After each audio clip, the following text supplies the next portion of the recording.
Good morning friend, I am Savita Kumari from gateway school. आज मैं class 2 के बच्चों को चैप्टर 4 पढ़ाने जा रही हूँ। चैप्टर 4 में आप लोग को टॉपिक है अधिक बलवान कौन। अधिक बलवान कौन है? ये दुनिया में सभी लोग अपने आप को बलवान समझते हैं, लेकिन यहाँ पे दो इंसान की बात नहीं है, बल्कि प्रकृति से जुड़े दो पर्सन यानी दो चीज़ों के बारे में है जो प्रकृति से जुड़े हैं। उन दोनों में बलवान कौन है? आप लोग हवा देखे हैं? नहीं, हवा का कोई स्वरूप नहीं होता है, महसूस करते हैं। सूर्य को तो देखते हैं, तो यानी कि सूर्य और हवा, सूरज और हवा, इन दोनों के बीच बहस छिड़ती है। इन दोनों के बीच क्या होती है? बहस छिड़ती है। सूरज बोलते हैं कि मैं बलवान हूँ, शक्तिशाली हूँ, सबसे ज़्यादा, लेकिन हवा बोलता है कि मैं बलवान हूँ। इन दोनों में बहस छिड़ता है और इस बहस का क्या परिणाम होता है ये देखती हूँ। एक बार हवा और सूरज में बहस छिड़ गई। हवा ने सूरज से कहा, मैं तुमसे अधिक बलवान हूँ।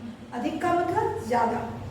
सूरज हवा से कहा, मुझसे तुमसे ज़्यादा ताकत है। हवा ने कहा कि तुमसे ज़्यादा मुझ में ताकत है। इतने में हवा की नज़र एक आदमी पर पड़ी। एक आदमी पर नज़र पड़ने का मतलब उसने एक आदमी को देखा जो कोट और टोपी पहनकर जा रहा था। दोनों के बहस में कोई निष्कर्ष नहीं निकल रहा था। तभी हवा ने उसे कहा कि देखो, मैं अभी ये साबित प्रूफ कर सकता हूँ कि मुझ में ज़्यादा ताकत है सूर्य से ज़्यादा। हवा ने कहा। हवा तेजी से चलने लगी और उस आदमी के सिर का टोपी गिरा दी और उसने यह कहा था कि मैं इस आदमी का कोट भी उतरवा दूंगी। मुझ में इतनी ताकत है कि हवा के जरिए मैं इसका कोट भी उतरवा दूंगी। लेकिन जैसे ही हवा तेज चलने लगी, आदमी का टोपी तो गिर गया, लेकिन उसने दोनों हाथों से अपने कोट को पकड़ लिया जोर से और उसके बटन को लगा लिया। बटन जो कोट के दोनों पार्ट को ऐड करता है, बटन को लगा लिया और इस प्रकार हवा की बात गलत साबित हो गई। कैसे?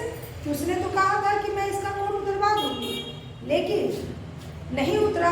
वह कोट और बटन लगा लिया तो सूरज ने कहा कि देखो, तुम में कितना ताकत है, तुमने अपनी ताकत को आजमा लिया। अब देखो मैं किस प्रकार इसकी कोट को उतरवा दूंगा। तो उस सूरज ने क्या कहा कि मैं इसका कोट उतरवा दूंगा। उसने तेज धूप किया, बहुत तेज धूप। गर्मी से वो इंसान अकबक होने लगा, यानी अस्त व्यस्त होने लगा।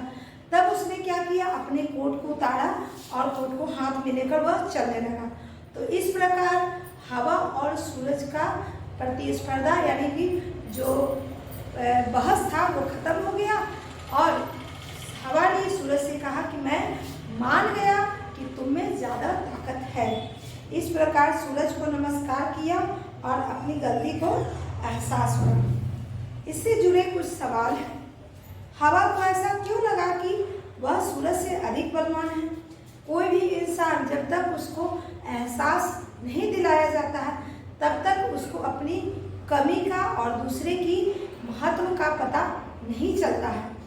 हम लोग सभी कहते हैं कि हम बहुत बुद्धिमान हैं, हम बहुत अच्छे आदमी हैं, लेकिन जब हमारी गलती हमारे सामने आती है तब हमें महसूस होता है कि पूर्ण रूप से हम ना बलवान हैं, ना बुद्धिमान हैं और ना अच्छे हैं।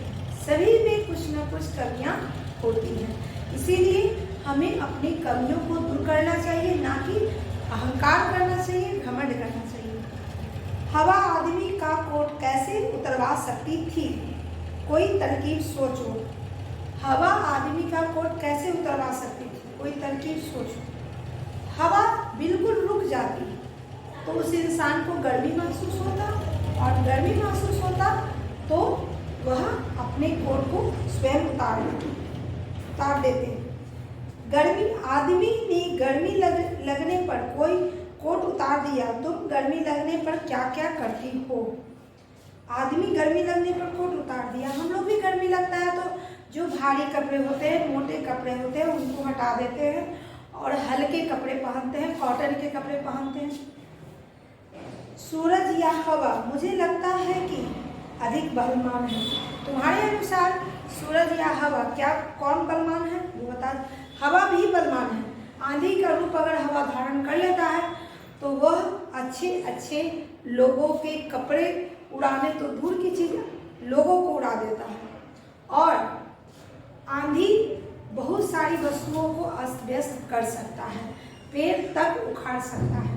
तो इस प्रकार हवा में भी ताकत होता है। हाथी या शेर, हाथी या शेर में बलवान कौन है?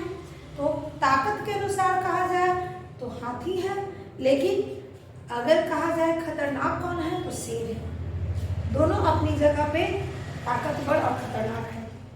गर्मी या सर्दी, दोनों में सबसे ज़्यादा बलवान कौन है?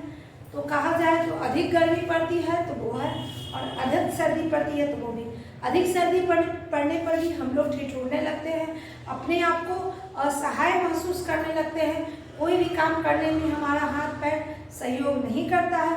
उसी प्रकार अधिक गर्मी पड़ने पर भी हम लोग व्याकुल हो जाते हैं, परेशान हो जाते हैं, हमारा बॉडी पार्ट बहुत ज़्यादा गर्मी फील करने लगता है, महसूस करने लगता है, किसी काम को करने के सक्षम नहीं महसूस करते हैं खुद को, और लगता है कि हम ठंडे वातावरण में कुछ समय बिताएं। यानी कि अधिक गर्मी या अधिक सर्दी दोनों हमारे लिए एक कहा गया है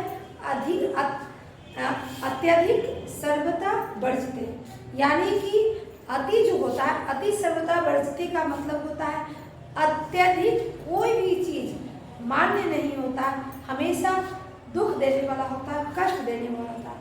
अगर बहुत अधिक पढ़ते हैं तो उससे भी हम लोग को माइंड अपसेट होने लगता है। बहुत अधिक काम करते हैं तो उससे हमारा बॉडी असक्षम होने लगता है। बहुत ज़्यादा आराम करते हैं तो उसमें भी हमारा शरीर में दर्द होने लगता है। तो कहा जाए तो अधिक कहीं भी बेकार होता है। अधिक बोलना भी बेकार होता है, क्योंकि अधिक बोलने वाले को लोग बचाल कहते हैं, मूर्ख कहते हैं, बेवजह बकते हैं। कम बोलता है, बहुत ज़्यादा कम बोलता है तो उसे भी हम लोग कहते हैं गूंगे हो, है ना। तो कहीं भी अधिक शब्द हो गया तो वहाँ पे वो बेकार होता है और उसे लोग मानने नहीं मानते हैं। हवा ने अपनी ताकत दिखाने के लिए क्या किया पता ही है, क्या किया था? तेजी से चलने लगा, उस इंसान का टोपी उड़ा दिया, लेकिन उसके कोट को नहीं उतरवा पाया। सूरज ने अपनी ताकत दिखाने के लिए क्या किया? बहुत अधिक धूप कर दिया, जिससे वो आदमी गर्म होकर गर्मी महसूस करने लगा और वह कोट उतार दिया। ये सब अपनी ताकत दिखाने के लिए क्या करेंगे? पानी अपनी ताकत दिखाने के लिए क्या करेंगे? बहुत ज़्यादा बारिश होगा, बाढ़ आएगा, अपनी ताकत को दिखाया। बादल क्या करेगा? बादल में बहुत तेज गर्जन होगा, पूरा बादल छाएगा और बहुत अधिक बिजली उत्पन्न करके बारिश करवाएगा। बादल भी अपना ताकत दिखा सकता है। पहाड़ अपनी ताकत दिखाने के लिए क्या करेगा? तो पहाड़ अपनी ताकत दिखाने के लिए हमारे देश की रक्षा के लिए दूसरी तरफ से आने वाले सैनिकों को अवरोध करने का काम करेगा। या कहा जा सकता है तो पहाड़ अपनी क्षमता को प्रदर्शित करने के लिए, अपनी स्थिति को स्थायित्व रखने के लिए खड़ा रह सकता है, या टूटकर इस बॉर्डर को खत्म कर सकता है। वो किसी रूप में अपनी ताकत को दिखा सकता है। सर्दी अपनी ताकत दिखाने के लिए, सर्दी बहुत ज़्यादा सर्दी पड़ेगी, बहुत ज़्यादा ठंड पड़ेगी और वह इंसान को, जीव जानवरों को मार सकती है। चलिए, आपका ये हो गया। बलवान की जगह हम ताकतवर शब्द का, यानी कि समानार्थी शब्दों का प्रयोग भी करते हैं। देखिए, अधिक को हम और क्या बोल सकते हैं? ज़्यादा। अधिक को हम ज़्यादा भी लिख सकते हैं, यानी कि इसे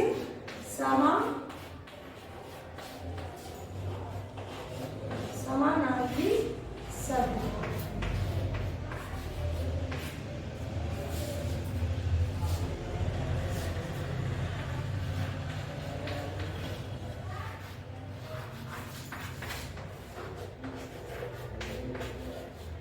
अधिक को हम ज़्यादा भी लिख सकते हैं।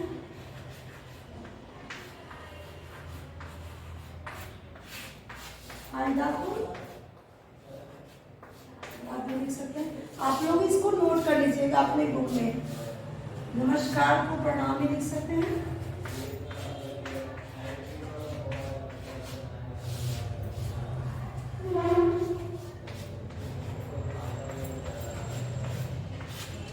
नमस्कार को प्रणाम में लिख सकते हैं।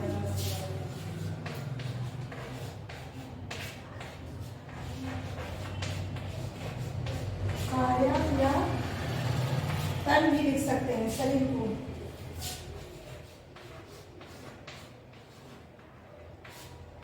झगड़ा को हम लोग विवाद भी कहते हैं।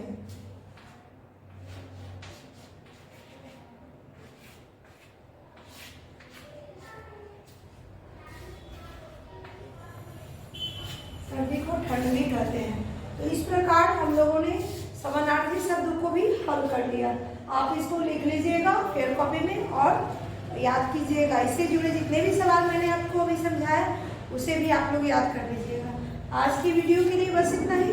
नेक्स्ट वीडियो में चैप्टर 5 को दोस्त की मदद, जो चैप्टर 5 में दिया हुआ उसको आप लोग पढ़ेंगे। और इस वीडियो में जिस कहानी को हम लोगों ने बताया है, आप लोगों ने समझा है, इसे समझते हुए